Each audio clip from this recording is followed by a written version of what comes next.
beloved friends and judges, if this motion was to be implemented, what it will be is a small step for mankind, a humongous leap for a nation, and also, the most important of all, a tremendous stride for our ever-going battle on the Earth's ecological welfare.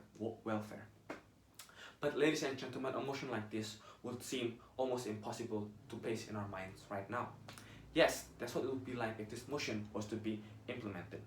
Placing climate change goals to a country that is still coping with its economy, still fighting for democracy or freedom of rights, and for a country that hasn't yet to taste freedom from debt, corruption, or war. Yes, these are sad but realistic descriptions of many of the world's developing or third world countries. Countries where a lot of the people are living beneath the poverty line and are finding it hard to find what to eat the next day. Yes, ladies and gentlemen, it seems really hard to imagine us proposing climate change goals to countries like this, adding the fact that we are in the biggest pandemic our century has ever seen. It seems almost suicidal to put out a motion like this to developing countries and their economies. But the troubled fact is that this is what our world needs now. In the years before 2020, our Earth has seen a steady increase of global warming due to many humanoid factors, such as the hundreds of tons of toxic pollution released into the atmosphere every single day, to the thousands of trees we cut down by the second. Everything that we are doing has a direct or indirect effect to the worsening condition of our beloved Earth. But even with the tremendous innovation from countries around the world, such as Germany, Sweden, or Finland, who pledged to go 100% eco-friendly by the next 5 years, it seems that this is only making a small repair in the gigantic dent we have made in our Earth's ecological welfare. The main factor is that even with all of this amazing innovation coming from these developed countries, the majority of the world is sadly far from catching up. Countries such as Africa, Southeast Asia, or even the Middle East are some of the world's main producers and contributors to pollution. And the worst part about it is that there is no visible way of them fixing this in the seeable present. This is because we are not living in the ideal community where every country has a stable economy. The economy of a country may vary from different places, but in the context of developing countries, it is seen as their economies are also developing.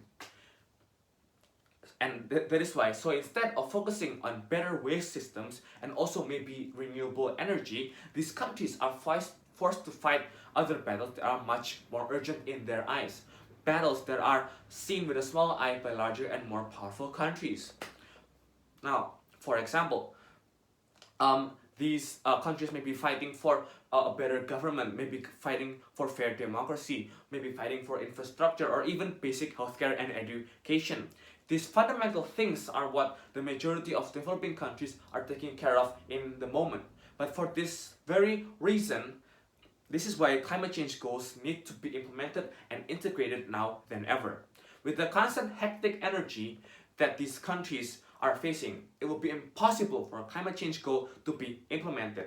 But what we propose is that in order for climate change goals to be implemented in the country's list of urgencies, what we must do is follow the interests and priorities in the first place. And how will we do that?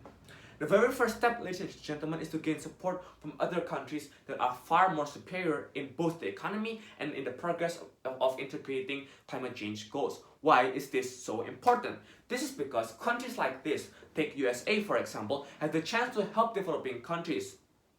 They have a large and wide opportunity of fields to take care of. One main and easiest way of these countries to participate is, for example, to give loans to the developing countries to fix its current problems such as basic infrastructure, so that the government finally can have some space to work on climate change goals. It is also possible that these countries may also lend innovation or even manpower to these developing countries, so that the population or scientists from the developing countries can have a clear example of their goal and what to do.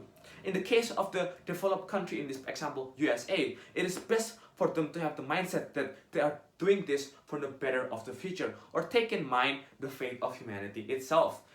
This might also be seen as a form of future investment for the developed country, where the effects are positive and both nations can get a benefit. Second of all, it is to start from the very basic roots of what makes a country, which is the people and the society. Yes, changing the mindset of millions will be an almost impossible task. Maybe it will even take more than generations. But starting off now will be much more easier than never starting at all. The government should pay more attention on how their citizens treat the environment and also on how they obey climate change rules. Yes, I do concede that it will be a very toilful task for the nation, but the effects and result of this will be the most impactful, because when society itself has the awareness and realization and the urgency to change from within, then that's when the government will be able to integrate its goals most effectively. Starting small, from small socializations or even local organizations. This will lead to much more bigger movements by the society, such as proposing new bills and laws to the government. Third and lastly, ladies and gentlemen, is that we should not take this in a rush. Organic change is what's best for developing countries and their economies. Because forcing a bill or law into a nation without proper understanding from the society or even from the government will only cause chaos and less awareness coming from the society. Yes, this will be a slow organic change that will take some time, but in the positive side, there is change, and this change is good. Change coming from awareness to actually becoming action. This is what we want from integrating climate change goals in the moment. Ladies and gentlemen, developing countries are not countries that should be seen as low or inferior. They have potential when given the proper help and guidance. That is why I propose that in order for this proposal to work, it will need the participation of all the nations in the world. In order to try for one thing and one thing only, which is to see our beloved home, Earth, once more clean and better, not only for us to enjoy, but for the generations ahead as well.